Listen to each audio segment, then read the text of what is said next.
Hello, everyone, and welcome to this month's edition of the Seekers Forum. I hope you're having a great weekend. We're going to be saying hello to Jay later in the call, so let's just move right into the talk. This month, we are going to be looking at the giant within and how it is that we liberate greatness through insight.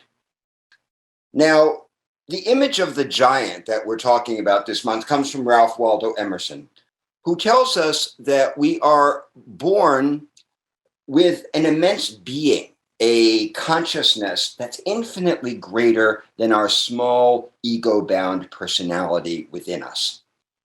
We move through our lives mostly ignorant of this vast force, but that doesn't mean that it isn't there. Emerson describes the average person as being like the facade of a temple within which there's beauty and wisdom and goodness, but the interior of which remains mostly unexplored. It's because we don't know what's inside of us, this giant within, that we suffer and we create suffering for other people. We mistake ourselves for the selfish personality and behave as if this is all that we are, which is why we find ourselves in such a terrible mess as a species. As Emerson puts it, quote, "It is because we don't know who we are, because we are unaware that the kingdom of heaven is within us, that we behave in the generally silly, the often insane, the sometimes criminal ways that are so characteristically human," unquote. The giant spirit in us is a kind of emissary of higher consciousness. And we become aware of this presence in rare moments when the mind is stilled and when we're able to drop below the babble of the discursive mind. Free of thought, the soul can awaken. The ego unclutches. This giant opens its hands and its arms and its heart. It also opens its wisdom eye, which takes in the unity of life around us. In this state of openness, we're able to drop our defenses. The world feels intimate and familiar and filled with other beings, all of whom share the same transcendent identity that we do. A new form of peace enters into us, a peace that passeth human understanding. We feel more capable, awake, calm, yet energized. We let go of our histories, our grudges, our pain, expectations, desires, and sorrows. The cogitating brain goes offline, you could say, which leaves us with an enlarged awareness with its extraordinary clarity and kindness and love. Now, these glimpses of our hidden nature are unforgettable. They're marked by wonder, they're marked by a sense of freedom. But they're not unforgettable because they're esoteric and mysterious. Instead, they're unforgettable because we are fully present, which is such a rare occurrence that it actually stops the mind in its tracks. When that happens, another awareness arises within us. Emerson's first experience of this giant happened on an ordinary afternoon in Boston when he was 33 years old. He was an ex-minister, having fallen out of favor with the church for his blasphemous ideas. He was a spiritual rebel, giving his lectures on the Orpheum circuit, and finally free to say whatever he wanted. And then one day in 1836, he's walking across Boston Common on an ordinary afternoon, and this is how he described it in his journal. "Standing on the bare ground, my head bathed by the blithe air and uplifted into intimate space, all mean egotism vanishes. I become a transparent eyeball. I am nothing. I see all. The currents of the universal being circulate through me. I am part or parcel of God." Let me just read that again. "Standing on the bare ground, my head bathed by the blithe air and uplifted into infinite space, all mean egotism vanishes. I become a transparent eyeball. I am nothing. I see all. The currents of the universal being circulate through me. I am part or parcel of God." Now, Emerson described moments like these as lusters, Lustres, and he suggested that they are more than just lovely interludes in our lives. In fact, these moments of epiphany are our very purpose for being here, because they reveal the perspective of the giant to us. They give us bigger eyes through which to see and to know the world. These openings reveal how much of our lives are spent operating under a mistaken identity as imposters. Imposter syndrome has become such an important part of our lexicon today, because so many people describe feeling inadequate or fraudulent or less than whole. The mother without a maternal instinct, the Catholic doctor who performs abortions, the closeted married woman, the policeman who has a moral objection to guns. Many of us have felt like imposters in the roles that we play in the world. But there's actually a deeper reason for the imposter syndrome. And that is that we harbor a secret suspicion that we're not quite real, that somehow we're pretending, we're play acting, we're trying to be something much less than what we actually are. Kind of like actors in a costume drama, or trying to fit ourselves into too small a shoe. We feel alienated in ways that we can't quite understand. When we fail to make the connection between imposterhood and forgetting our spiritual nature, we wander kind of confused and unhappy throughout our lives. But when we realize that our deepest sense of fraudulence comes from the very real fact that we aren't who we pretend to be, then we open the door to freedom. Spiritual teachers sometimes compare this to being actors in our own private plays. When actors forget that they're not the roles that they're playing, it's of course a recipe for ignorance and delusion. Our recent guest in the Seekers Forum, Rupert Spira, compares this actor metaphor. He says a guy named John Smith who's playing the role of King Lear. John Smith is our true nature. And when John Smith takes on the role of King Lear, and he forgets that he's not this mad king out on the heath, but rather the actor playing the part, he falls into delusion. He forgets who he is. He mistakes himself for the dialogue and the scenery and the narrative of a play that is actually fictional. And that's how most of us live our lives. We forget that we're the actor, not the character. We forget that we're the awareness, not the personality. Now, spiritual awakening doesn't require us to drop our roles, not at all, just to play them more mindfully, more aware of what we're doing, more aware that we are play acting as opposed to actually becoming these characters. And the more aware we are of this, the more liberated we actually become to play the roles in our lives with more vitality, more imagination, and more freedom. That's the paradox. When we clear up this case of mistaken identity, we just don't suffer as much. When we know that we're not trapped, we realize that we are choosing to enact a role, choosing to enact a character, rather than losing our essential self. And that enables us, in the midst of everything, to rest in a place that's beyond all the drama. So we can be in our lives, we can be playing our roles, we can be engaged and engaging without losing our essential sense of who we are. Now, there are myriad ways of becoming liberated in this way, awakened in this way. Some of them come through deliberate practices and others through acts of nature. For example, a friend of mine had a terrible relationship with her own mother. Her mother could not stand her. She represented everything that her mother had never allowed herself to be, and she just hated my friend for it. And they had a strained, very, very distant and tense relationship. But then her mother developed Alzheimer's disease. And over time, she began to forget how much she hated my friend, her daughter. First, she forgot her name. Then she forgot her story, this story that she had sort of used against her as a weapon. And as the name went, and as the story went, and as her memory went, her nemesis became this lovely lady who comes by with cookies and plays music for her and rubs her feet. She lost the connection between those two stories. And they were able to develop a whole new relationship. It was, of course, painful to see her mother's mind disappearing, but it was also joyful for her to be able to share precious times with this woman who had always kept her at arm's length in the years before her death. Now, that may seem like a strange example to give in our talk about the inner giant, but it does point to a universal principle. When we slip through the noose of our identity, the story of ourself that's made of memories and concepts and pain and expectations, we enter into this larger consciousness. We drop the wardrobe and the dialogue and the backstory of the suffering character that we've taken to be ourselves.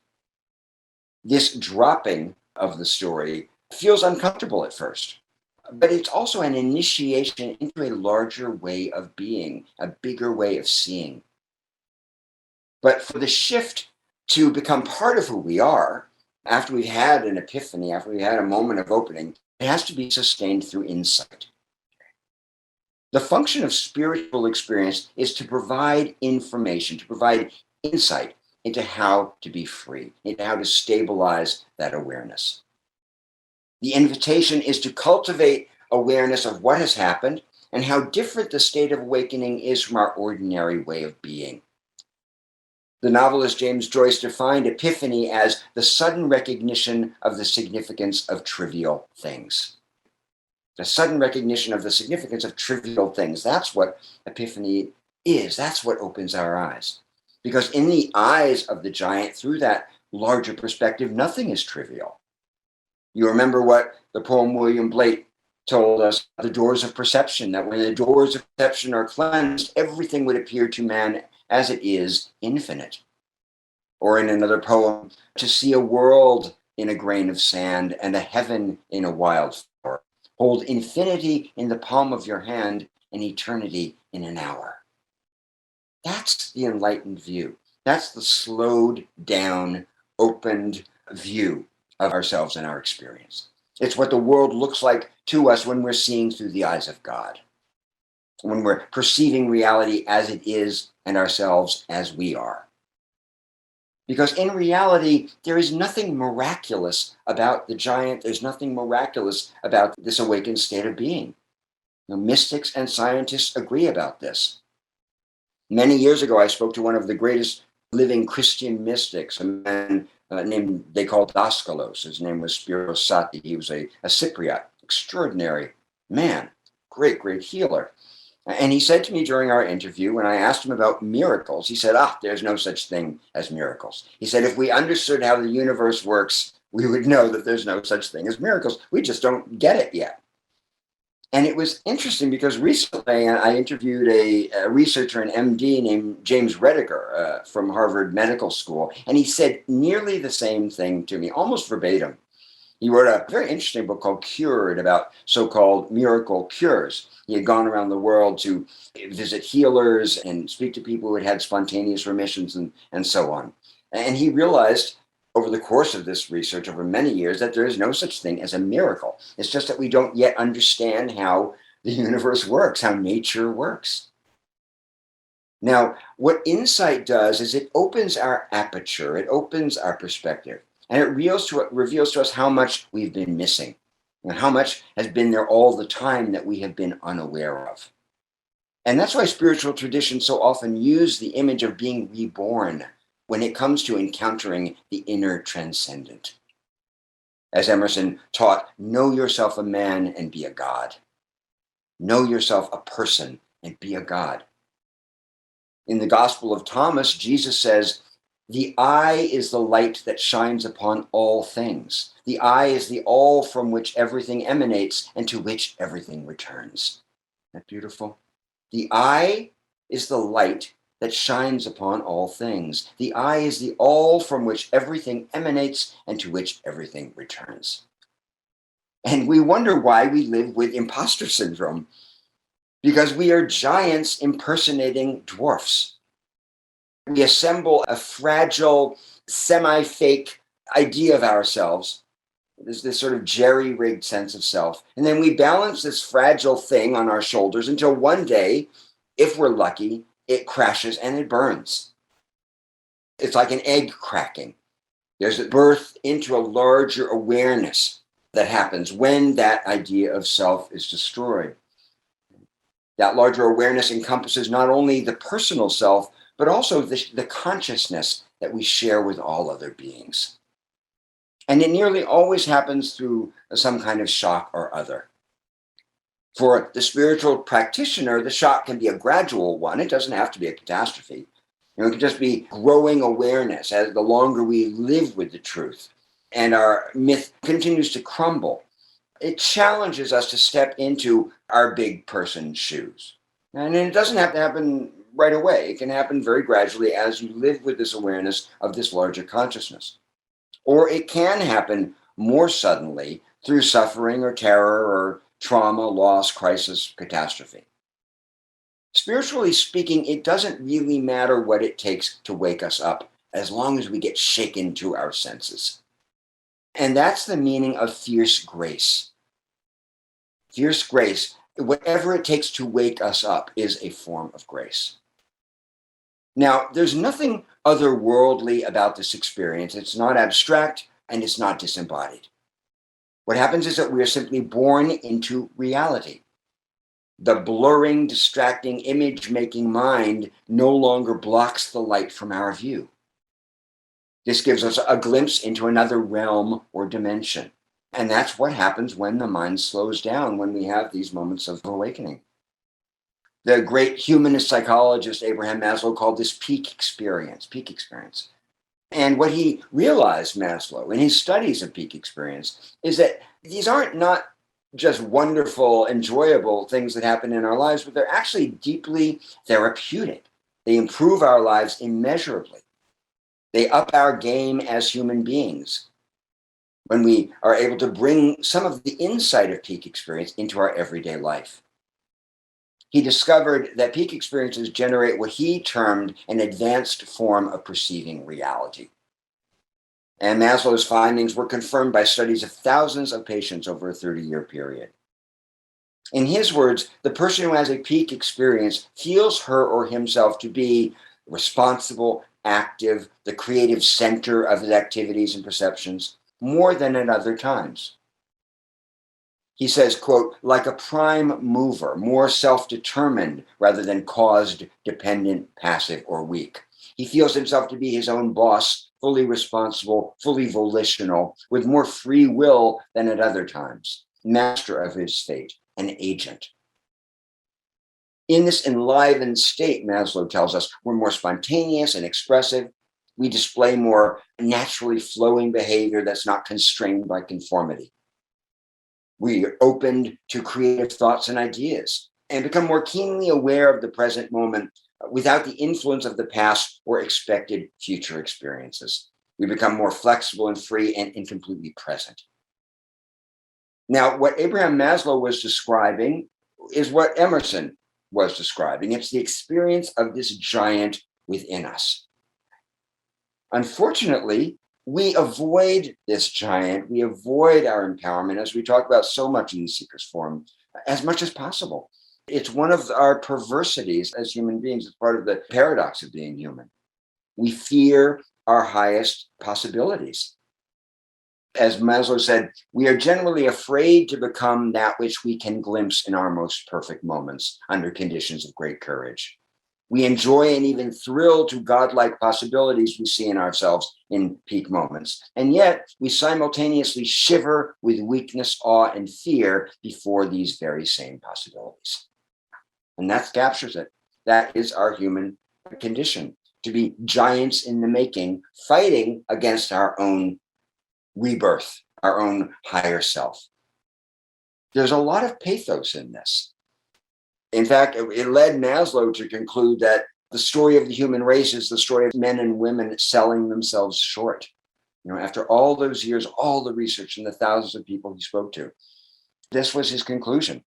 The story of the human race is the story of men and women selling ourselves short. But it doesn't have to be that way. It doesn't have to continue. It really is within our power to wake up, to learn, to change, and to grow. And that's what we do here in the Seeker's Forum. We support one another in the process of awakening. We work together to build insight. It's a long, slow, deliberate practice with ups and downs. It's a very gradual accretion of wisdom, we could say. But there is nothing in the world that's more worth doing. I like to quote Ram Dass, who told me when he was in a wheelchair, when he couldn't care for himself after his stroke, he was miserable. He said to me that nothing else matters in the end. He said, everything else falls away. Wisdom alone remains. Everything else falls away. Wisdom alone remains. When he said that, I could hear his own giant speaking. And you see this with people who are ill very often, or folks who are in deep grief. The body may be weak, it may be helpless, but the spirit can become immense. And that's the power that we have, regardless of our external circumstances. We can awaken to our inner greatness. We can bring forth what lies latent within us. We can, as Emerson said, know yourself a man and be a God. Know yourself a person and be a God. There really is no better time to do that than today. So ask yourself, how familiar are you with your inner giant? Where do you sell yourself short, spiritually speaking? How do you suffer unnecessarily by confusing yourself with the character that you play in the world? What would your life look like if you were inwardly free? How would you play your character better? These are great questions to reflect on. And now we're going to do a little bit of writing together. So I'd like you folks now, please, to take 15 minutes to explore this question. How and why do you fear your own power? How and why do you fear your own power, this giant within you? Be as specific as you can be, please. We'll take 15 minutes to do that, and then we'll come back together as a group.